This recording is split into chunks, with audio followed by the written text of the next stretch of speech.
So in this video, we're not gonna get too mathy here. We're just going to consider very plainly that we have the sum of the electric fields in the x direction, and we have the sum of the electric fields in the y direction.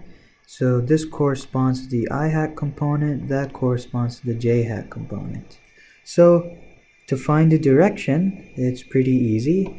We use the definition for arctan of the sum of the electric fields in the y direction divided by the sum of the electric fields in the x direction, their absolute value put into the arctan function.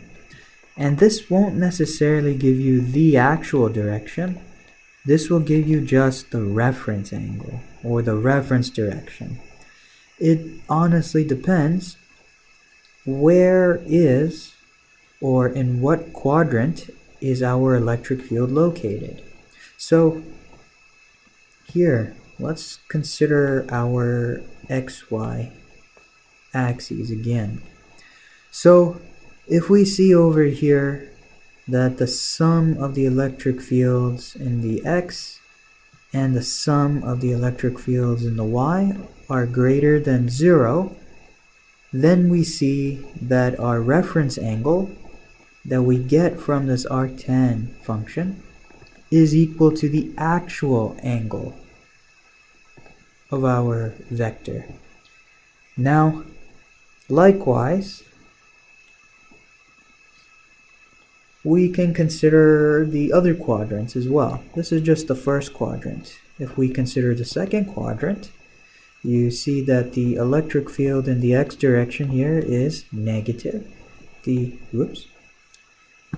electric fields in the y direction,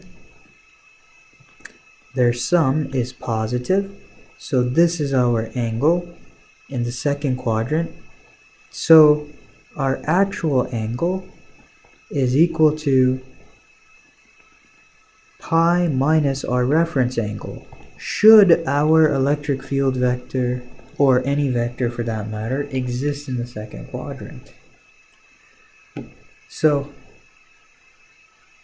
pi also is in radians. You could also use degrees. I like radians, so yeah. Sorry if I keep using radians. Now, we can also consider what if that same angle instead existed in the third quadrant? What if our vector was in the third quadrant? So how would I find that with respect to the positive x-axis?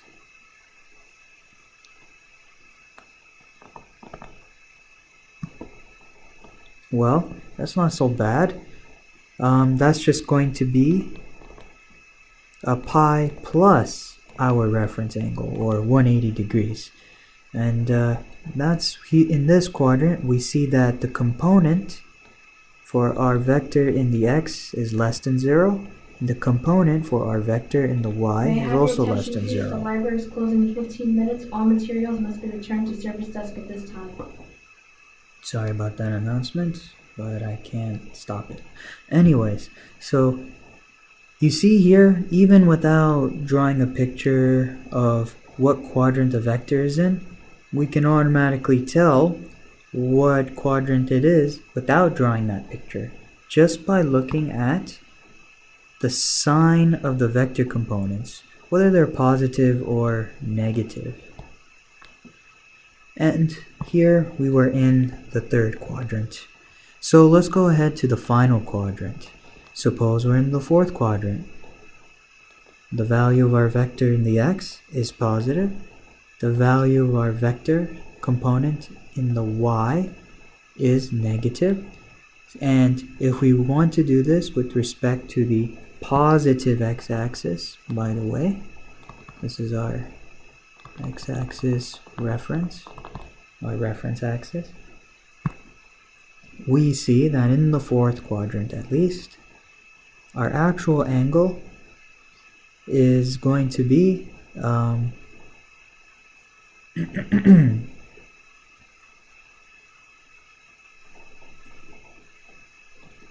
2 pi minus the reference angle.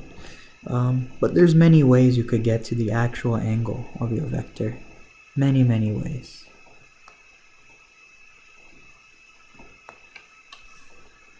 So long as you're referencing this with a positive x-axis. Remember, you might be inclined to reference this with respect to the negative x-axis. I don't know why you would do that, but there are some people who do that. Sometimes you'll see that on a exam question, just so the professor can mess with you. That's it.